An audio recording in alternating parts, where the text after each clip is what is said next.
Hey guys, welcome back to the podcast. My name is Mark and this is Jazz Guitar Insights. Here I want to reflect a little bit on the things I learned from transcribing Wes Montgomery solos, so let's get going. Welcome to Jazz Guitar Lessons, where we help guitarists learn jazz faster, express themselves more fluently, and have fun along the way. My name is Mark, and if you're looking to learn jazz, form better practice habits, and especially if you enjoy a French accent, make sure to subscribe.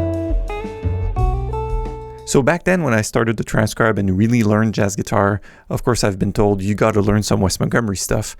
So the first track I picked is On Your Own Sweet Way on the album The Incredible Jazz Guitar of Wes.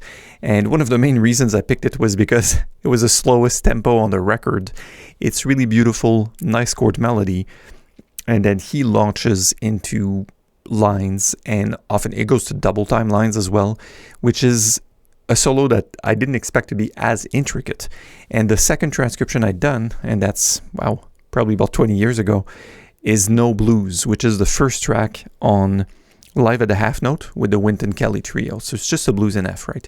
So there's three main takeaways that I want to keep this short for you to share the outstanding things, or things that are there that we wouldn't say they're unexpected, but they're really clarified while working on the transcription, going, really, this is what's up. This is what's happening. And it's not necessarily on which scales you use and what kind of rhythms and, what substitutions. It's more on the broader perspective, getting into a solo, like bird's eye view of a solo. So without further ado, first takeaway, riffs. So Wes does not hesitate to repeat and repeat and repeat, so the band members around him latch on, and also to create this level of intensity. So I'm bringing back to No Blues, right? It's just a 12-bar blues. So they start, they shoot the head. It's just a sort of a riff with punches and then guitar solo, right? It's a 5-minute guitar solo. It swings really hard. The band's connected. It's awesome. You guys know the record. If you don't, stop everything, go and listen to it. No Blues, Live at the Half Note with Wynton Kelly, Wes Montgomery. He starts basic lines. It's almost as if Wes is putting out a feeler, then eventually he's going to riff on things with a specific punch in a certain area of the bar that comes back around and around and around. Like, I'm doing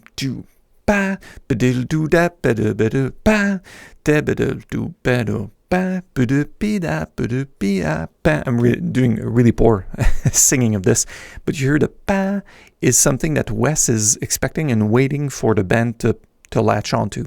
Meaning that after 2 or 3 times, the drummer picks up and you hear the cymbal hit at that same place, bah, as a punch. So he's almost like making a micro arrangement that's reminiscent of like big bands, like with these sort of punches, but he's doing it on the fly.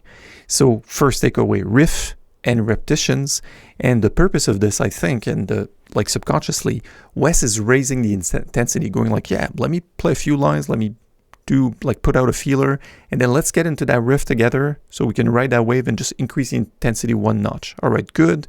Let's go to the next riff, repeat together, and raise again the intensity, and again the intensity, again, until a point where Wes goes classic octaves, right? And then he goes classic block chords and then wraps up his solo.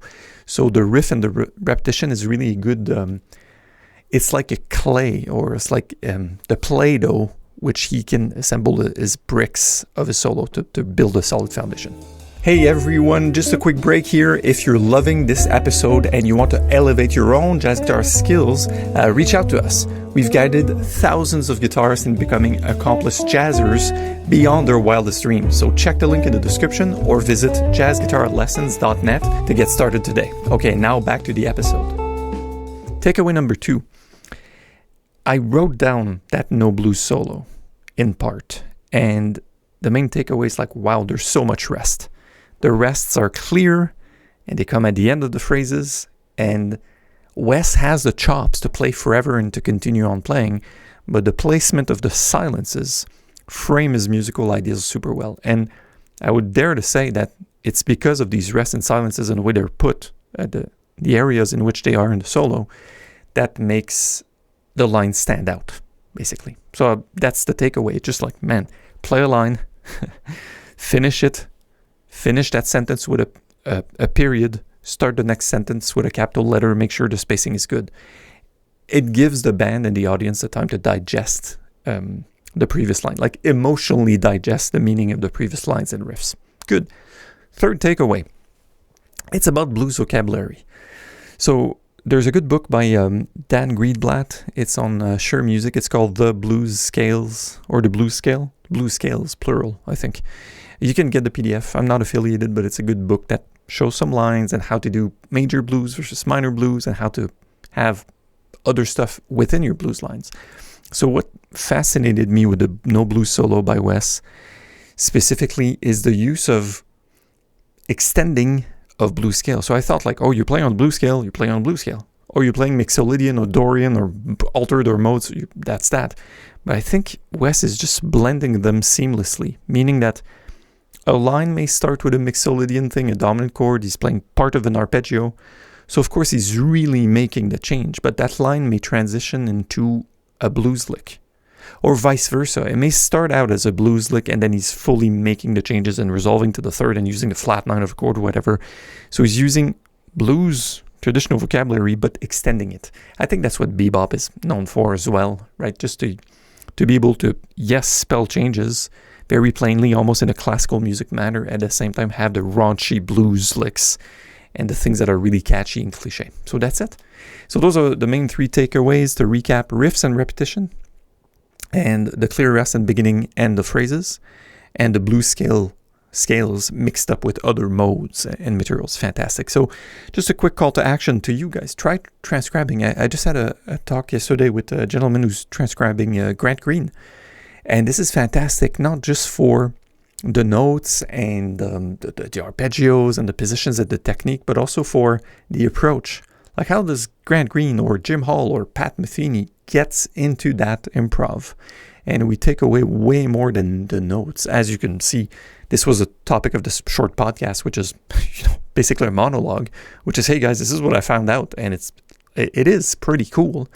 And you can make it not be daunting, because often the problem is people think, oh, I got to transcribe the whole thing. I have to write it down. I have to play it, whatever. You could look at 4 bars that you really like and just set it on your guitar, be able to play with it, replicate it, and you're good to go. All right. On that note, I'm Mark from Jazz Guitar Lessons. I'll see you soon on the blog, on the website, on the YouTube, on social media, and talk to you soon. Thanks. Bye.